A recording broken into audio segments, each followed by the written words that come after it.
Hi, everyone. Welcome back to English Together podcast. I'm Lina, and I'm here with my friend Sam.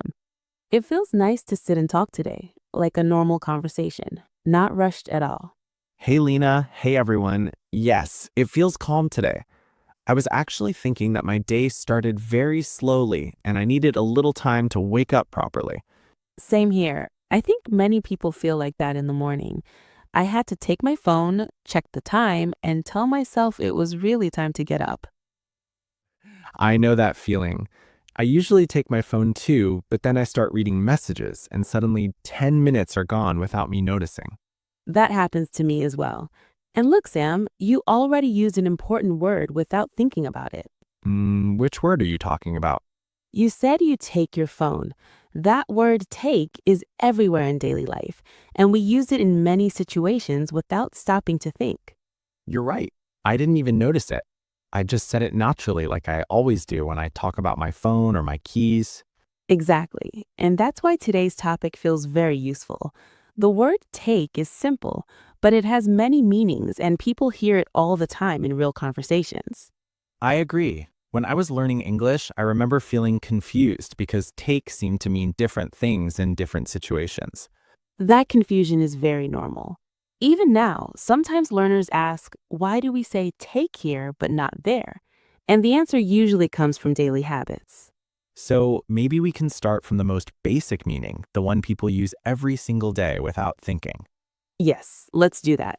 The first and easiest meaning of take is about physical actions, like picking something up or carrying it with you. Like when I leave my house, I take my keys, my wallet, and my phone because I know I will need them later. Exactly like that. And if it looks like rain, you might also take an umbrella just in case. That's true. If I don't take my umbrella, it always starts raining and then I feel a little upset with myself. Same here. So, in these situations, take is very clear. You use your hand, you pick something up, and you carry it with you. Yes, and it feels very natural. Nobody stops and thinks about grammar at that moment. Right. And that's important to remember. English is not only rules, it's also habits. People repeat the same words again and again. I like that idea. Habits make language feel easier, but sometimes habits can also confuse learners, especially when one word is used in many ways. That's true. And take is a perfect example. Let's talk a little more about movement, because take is also about moving something from one place to another. Okay, can you give an example? Sure. Imagine you are at home and you're going to work. You take your lunch with you. The lunch moves away from your home. So that's different from bring, right? Yes, exactly. If you come to my house, you bring the lunch to me. But when you leave your house, you take it. That makes sense. Take is like moving something away from where you are now. That's a good way to think about it, especially for beginners. It helps reduce confusion. I remember I once said, I will bring my bag to work, and my teacher corrected me and said, no, you take your bag to work. That's a very common mistake. And mistakes like that are normal when learning because the meaning feels small, but it matters. Yes, but after hearing it many times, it starts to sound natural. Now I don't even think about it. That's the goal. Language should feel comfortable, like a familiar path. Speaking of paths, can we talk about transportation next? Because I hear take a lot when people talk about buses and trains. That's a great idea. Transportation is one of the most common uses of take. So we say, I take a bus or I take the train when we are going somewhere. Yes, but there's one important detail here. We use take when we are passengers, not drivers. Ah, right. So I take a bus, but I drive a car. Exactly. You also take a taxi, take a flight, or take the subway. That's interesting because in my language, we use the same word for all of them. Many languages do that. English likes to separate the idea of driving and being a passenger. So if I say I take my car to work, that sounds a little strange, right? Yes, it sounds a little unnatural. People would usually say, I drive my car to work. But I can say I take a taxi to work because I'm not driving. Exactly. That difference is very important in real conversations. I think learners need to hear this many times in different examples before it feels natural. I agree. That's why we keep talking and repeating ideas in normal conversations. So far, take feels very active. You take things, you take transport, you move. Yes, but now it gets even more interesting because take is also used for things you cannot touch, like time and effort. That part always confused me before. You're not alone. Let's make it simple. When we say something takes time, we mean it needs time. Like saying cooking dinner takes about 30 minutes. Exactly. Or learning English takes practice and patience. That sentence feels very true. Learning anything new usually takes effort, not just time. Yes, and we use take for effort too. For example, this project takes a lot of work. So, take is not only about hands and movement, but also about energy. That's a very nice way to describe it. I think this helps learners understand why English uses take in so many situations. Yes, because the idea is always about using or needing something, whether it's an object, time, or energy. That connection makes it feel less random. Exactly. And once people see the connection, the word becomes easier to remember and use. I like how this conversation feels natural. It's like we're just chatting, but learning is happening at the same time. That's the best way to learn, I think.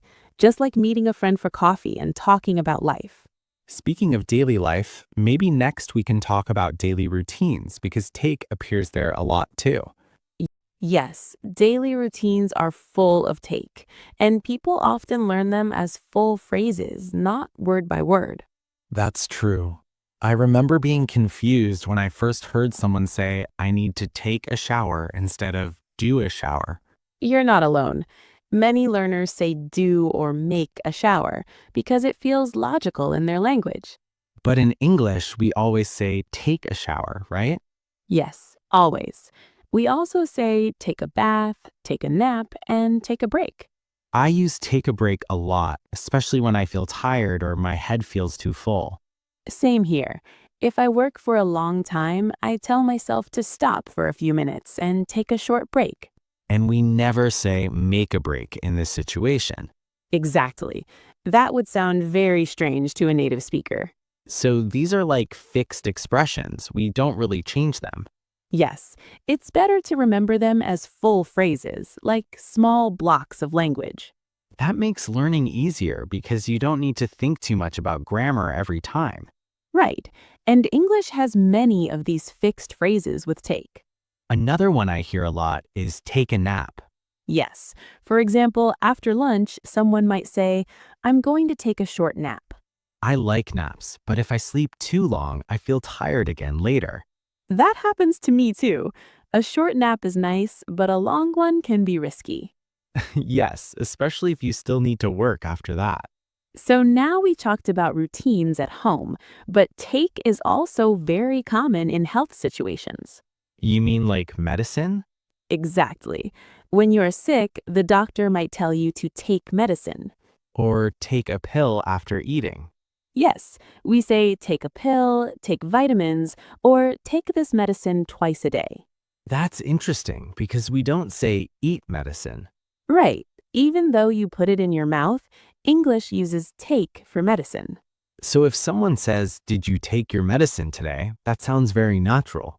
Yes, very natural and very common. I also hear take when people talk about food, especially in restaurants. That's a good point. Let's imagine we are in a cafe. Okay. The waiter comes and asks, what would you like? And I say, I'll take the soup. Exactly. That means you choose the soup. I like that phrase because it sounds polite and simple. Yes, and people use it all the time. I'll take a coffee or I'll take the salad. And if I don't eat there, I can order it to take away. Yes, in American English, people often say take out. So take is connected to food, health, time, movement, and daily life. Yes, it's everywhere, and we are still not finished.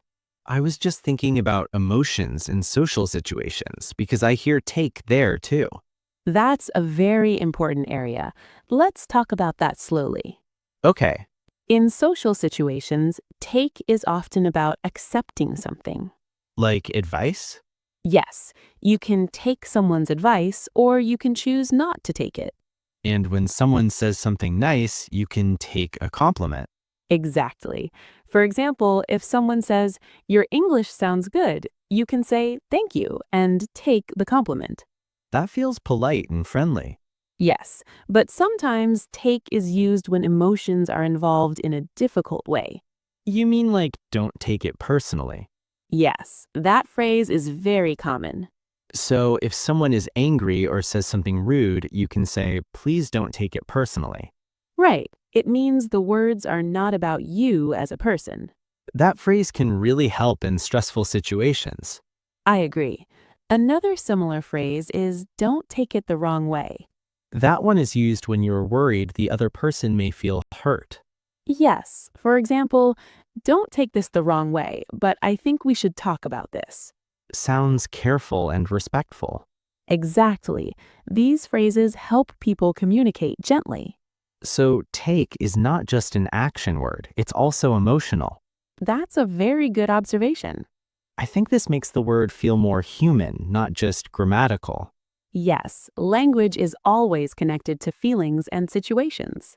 Now I'm thinking about phrasal verbs because take changes a lot when we add small words. That's true, and they can feel scary at first, but many of them are very common. Can we start with an easy one? Sure, let's start with take off. Like when a plane takes off. Yes, that's one meaning. Another meaning is removing clothes, like taking off your jacket. So the same phrase, but different situations. Exactly. Context is very important. Another one I hear a lot is take out. Yes, you can take out the trash or take someone out to dinner.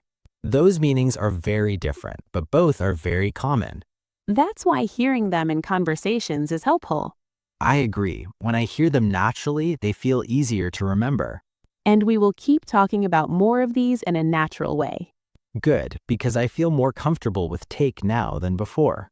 That's great to hear, and we still have more everyday uses to explore together. You know, another phrasal verb that confused me at first was take after. Yes, that one is interesting. It's about family, not actions. Right. When someone says you take after your father, it means you are similar to him. Exactly. It can be about looks, personality, or habits. People once told me I take after my mother because we talk a lot. That sounds familiar. My family says I take after my older sister in many ways. So take after is not physical taking, it's more like connection. Yes, it's about resemblance, not movement. Another one I hear at work is take over. That one is very common in jobs and business. If someone takes over a project, they become responsible for it. Exactly. For example, "She will take over the team next month." It can also sound serious sometimes. Yes, especially in news, but in daily life, it's very normal. So take plus a small word can change everything. That's why listening and context are very important. I also want to talk about time again because I hear take there a lot. Sure, time expressions with take are very useful. People often ask, how long does it take? Yes, for example, "How long does it take to get to work?" And someone can answer, it takes about 30 minutes. Exactly. We use take to talk about duration. Learning English also takes time. Yes, and patience. No one learns everything quickly. Sometimes learners feel frustrated because progress feels slow. That feeling is very normal, and it happens to everyone. I like the phrase take your time in this situation. Yes, it's a very kind phrase. When someone says take your time, it means there is no rush. Exactly. It helps people feel relaxed. Another idiom I hear is take it easy. That one means relax or don't worry too much. Like when someone is stressed, you can say take it easy. Yes, but the tone matters. It should sound friendly. Right, otherwise it can sound rude. Context and voice are very important. There is also take a chance. Yes, that one is about trying something new. For example, I'm scared, but I will take a chance. That phrase is often about courage. I like that because learning English also feels like taking a chance sometimes. I agree. Speaking is scary at first. But if you don't try, you don't improve. That's true for language and life. Now I want to talk about common mistakes because I still hear them a lot. Yes, mistakes with take are very common. One big mistake is saying make a photo. Yes, in English we say take a photo. Also, do a shower is not correct. Right, we always say take a shower. And make a break is wrong too. Yes, it's take a break. These mistakes are small, but they matter. They do, but they are easy to fix with practice. Another confusing pair is take and bring. Yes, many learners mix them. If I move something away from here, I take it. Correct. If I move something toward here, I bring it. Exactly. Direction is the key. So I say, I will take this book to school. Yes. And please bring the book back home. Perfect. I think talking like this makes everything clearer. That's the goal. Real conversation helps ideas stick. And the word take feels less scary now. Good. It's a small word, but very powerful. I noticed native speakers use it without thinking. Yes, and with time, learners will too. It really takes practice. Yes, that sentence used take perfectly. I didn't even plan that. That's how natural language feels. So we've talked about actions, time, health, emotions, and phrasal verbs. Yes, all connected by one simple word. And we're still just talking, not memorizing rules. Exactly. Conversation first, learning follows. That makes English feel more friendly. And more possible. Yes. Like this video and share it with a friend. Keep practicing. See you next time.